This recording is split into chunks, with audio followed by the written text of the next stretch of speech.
to another Coach Dave Academy lap guide with me, Kieran Harrison. This week I'm in the Porsche Cayman once again, the GT4 at Bathurst for week 6 of the GT4 challenge within iRacing. Without further ado, let's get started.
So that was the full speed lap around Bathurst Mount Panorama in Porsche GT4. I'm now going to take you around a slower version of the lap, so I've got time to point out all the braking points and driving lines and curbs, whatever, as I go. So we're just starting before the final corner here. The braking point for this one is sort of just after that 100-meter board. I'll talk about it in more detail at the end of the following lap, but you want to avoid this curb at all costs because it really hurts your exit, especially if you're about to start a flying lap. You want to make sure you avoid it. Get on the power nice and early. So approaching turn 1, I actually think this is my most inconsistent corner at this track. I find it quite difficult. I'm maybe braking about 80 meters, sort of just a bit closer to the 100 than the 50, but somewhere in the middle.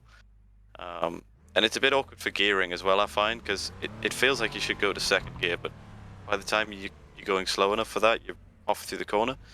So I think it's actually best just to leave it in third. And you want to just get down, just about kiss the curb, but don't hit it too much, because this car doesn't particularly like them. And then, because you're in third, you can really just get hard on the throttle and just use all of this exit runoff. There's no off track there until you hit the grass, so just use all of it. It fires you onto this big straight, so it's important to get a good exit, but as I say, I find it quite difficult to be consistent there. Head elsewhere on the track. So here we're approaching the mountain section now. I'm looking for this little escape road on the left, just after the 100-meter board. I'm braking just about as I get in line with the front part of that. Don't get sucked into braking too late here, because you really got to stay on the very inside of the corner, just next to the curb, because I think the camber sort of fades away towards the outside, and you do get significantly less grip if you run out of the racing line.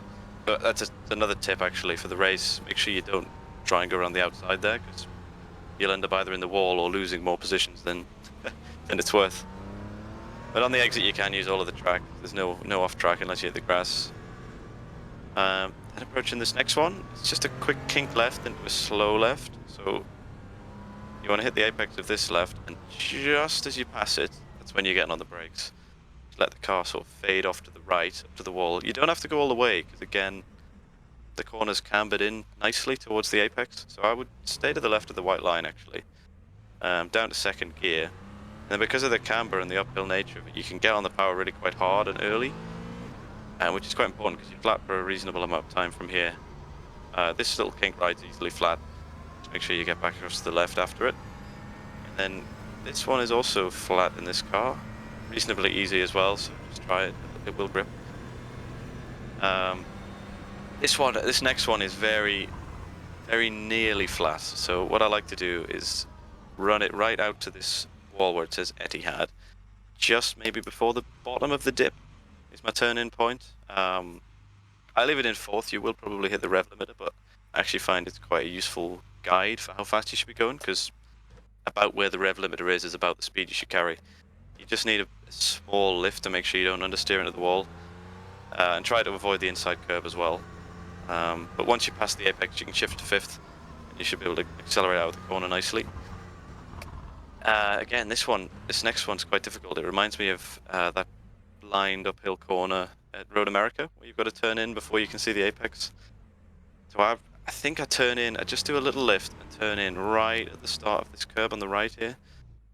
And you just got to modulate the throttle. It's not a full lift, it's not full throttle. You've just got to sort of balance the throttle as you go to make sure you don't run wide.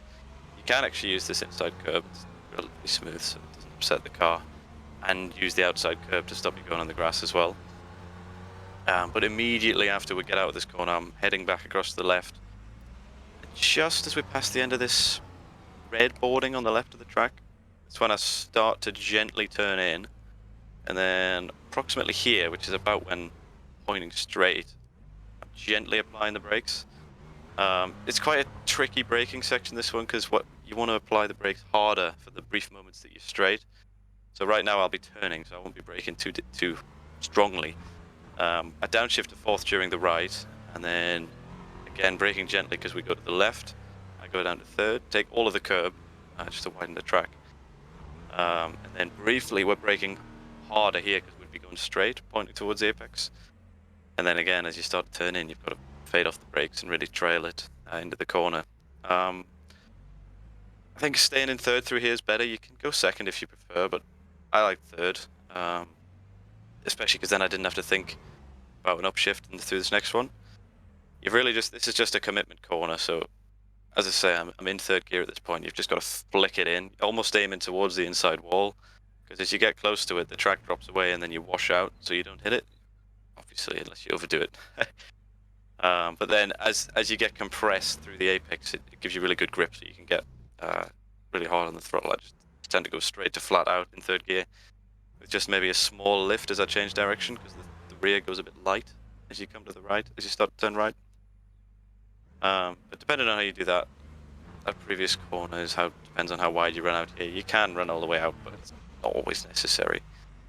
But then again, it doesn't really affect this next corner. You've just got to stay tight to the wall. And this is also a very tricky corner. This is the end part of the mountain section here. So as we approach it, about where I am now, I'm starting to lift, maybe to 20% throttle or something, just to keep it from understeering through the corner. And then as I get further through, I gently am applying the brakes, because again, I'm braking and turning quite severely, so to get this car to do that, you've got to brake really gently. And just as we go over the crest here, you're going to be braking in a straight line, so I go quite hard on the brakes, maybe to 60%, down to second gear. But then as you turn into this part, you've got to really go gentle on the brakes again, maybe 20%, something like that.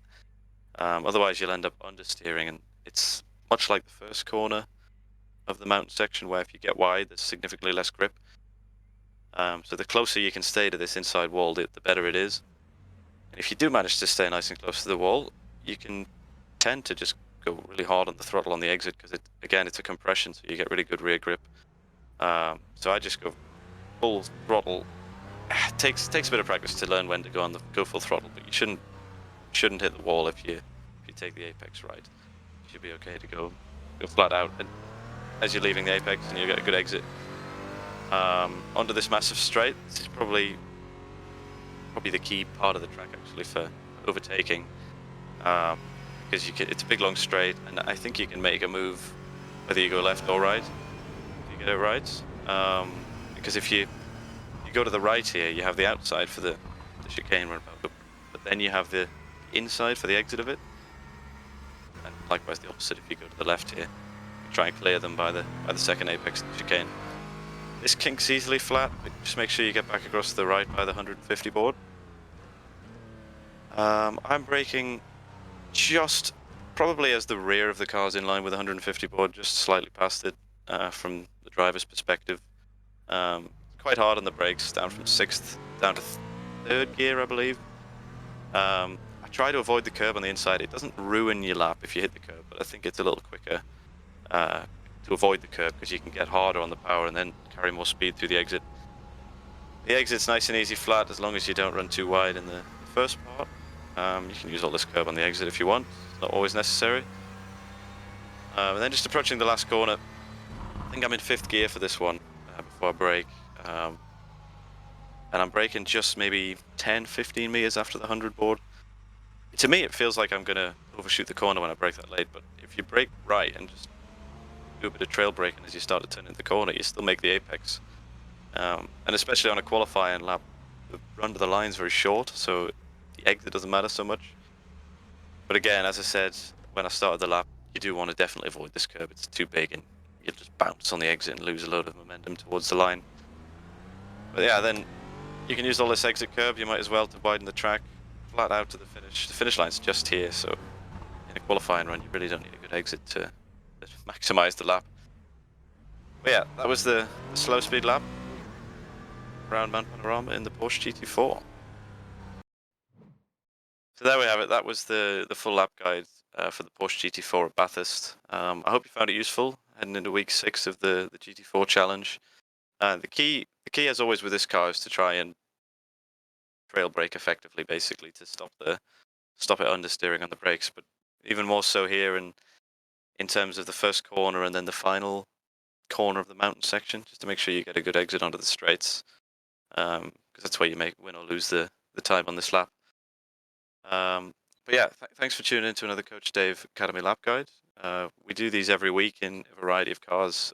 It's not just myself producing them. We have other guys as well.